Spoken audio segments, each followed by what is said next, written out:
অন্তরে অন্তরস্থল থেকে জানাই রামানিত জয়গুরু। দীক্ষা নিলে জানিস মনে ইষ্টভীতি করতেই হয়, ইষ্টভীতি বিহীন দীক্ষা কবু কি রে চেতন রয়। আজকে যারা প্রবীণ ঋত্বিক দেবতা আছেন তাদের মুখ থেকে আমরা সে অমৃত সন্দেশ গ্রহণ করব। আমি শুধু ছোট্ট একটি ঘটনা বলে আমার আলোচনা শেষ করব। সেটা হচ্ছে এই, আমার উজ্জ্বলরা সহ অনেকে জানেন যে গত এক মাস আমি মেলায় অসুস্থ। আমার পায়ে আছে যে এসএস পাইপ পরে মেলা ক্ষত হয়েছে। তা আমি আমার একটা কর্মস্থল আছে, তো সেখান থেকে 25 দিন আমি বাড়িতে রেস্টে আছি।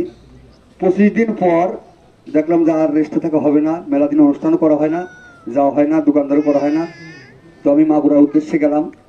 মাগুরাতে মোটরসাইকেল চালিয়ে ঘুরে এসে যখন আমি বাড়িতে গাড়িটা তুলছি, তো গাড়িটা যেখানে আমি দীর্ঘদিন যাবৎ একইভাবে তুলি, ওই দিনকে আমার গাড়ির সামনের চাকাটা স্লিপ করে আবার আমি পড়ে গেলাম।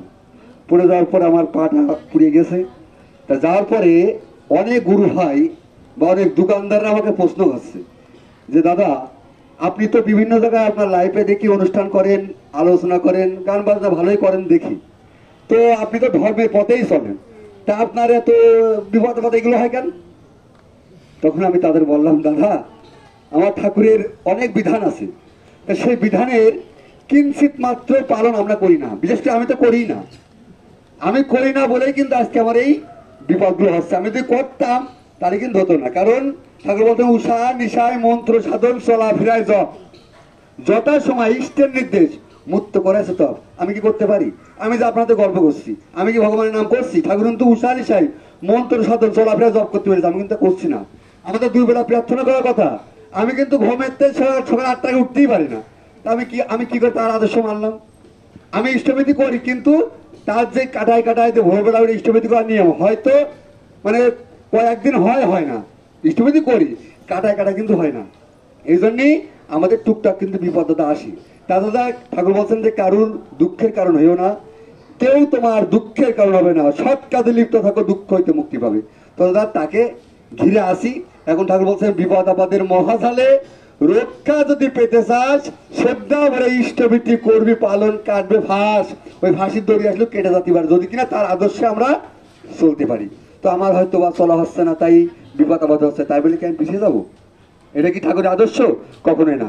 এরকম ভাবে তাকে যখন বুঝলাম, তো আপনারা দাদা ধর্মর পথে চলেন, তো আপনারা ওই সব দিয়ে আমাদের বুঝাবেন। ঠিক আছে দাদা, ভগবানকে প্রার্থনা জানাই আপনি তাড়াতাড়ি সুস্থ হয়ে আমাদের মাঝে ফিরে আসেন। যাই হোক, 1 মাস পরে এই ঠাকুরের অনুষ্ঠানে আমি অংশগ্রহণ করতে পারলাম। আমি পরম পিতা আমার মানে কি বলবো, আমাকে খুব ভালোবাসে। কারণ যে বিপদ আমার রোডে হবে, সেই বিপদটা আমার ঘরে হয়েছে। এই বিপদটা আমার কিন্তু রোডে হতে ব্যক্ত, আর রোডে হলে কি হতো আমি জানি না। কারণ আজ থেকে বছরখানিক আগে একটা মা, তার বাড়ি সাতক্ষীরায়, তা উনার হাজব্যান্ড তুলে দিয়েছে যে তুমি নোয়াপাড়া উদ্দেশ্যে চলে যাও। তা নোয়াপাড়া উদ্দেশ্যে তিনি এসছেন ছোট্ট একটা বাচ্চার সাথে করে নিয়ে। তো উনি যখন নোয়াপাড়া অভয়নগর তালতলা, ওখানে তালতলা রোডটা পার হবে, তখন ভাই রয়েছে ওই পাশে আর ওই বোন রয়েছে এই পাশে, মোটর সাইকেলে নিয়ে পার হচ্ছে। পার হওয়ার সময় তখন এই সামনের চাকার তলে ছোট্ট ইট পড়েছে। ইট পড়ার পরে ধরম করে কিন্তু পড়ে গেল। আসছে গড়াই গাড়িতে শুধু পটাশ করে শব্দ হইলো, ওই পেটের মধ্যে কিন্তু বাচ্চার মা পদ উঠে গেল। আজ থেকে 1 বছর আগে ঘটনা। কনে সাতক্ষীরা আর কনে নোয়াপাড়া, ওখান থেকে কিন্তু ভালোভাবে এসলো, কিন্তু বাড়ির সামনে এসে কিন্তু ঘটনাটা ঘটলো। ঠাকুর বললেন, হবে তোমার মধ্যে, তুমি কেমন মানুষ, এই প্রমাণ করতে এমন জীবন করিবে গঠন, মরিলে হাসিবে তুমি, কাঁদিবে ভুবন। কারণ নিয়তি কাউকে ছেড়ে দেবে না। এই জন্যই বলো না পরের, চলে আসবে ঘরের, বলো না পরের, চলে আসবে ঘরের, কারো দুঃখের কারণ হইও না, কেউ তোমার দুঃখের কারণ হবে না। আমাদের বিলমঙ্গল বাবাজি পাটি বলেন, কাঁদালে কাঁদিতে হয়, কথাটা মিথ্যে নয়। তা আপনি একজনে কাঁদাবেন, আপনার নিজেরও কাঁদতে হবে। যাই হোক, আমি আলোচনা দীর্ঘায়িত করবো না। আমাদের প্রবীণ ঋত্বিক দেবতা আছেন, তাদের মুখ থেকে আমরা অমৃত সন্দেশ গ্রহণ করবো।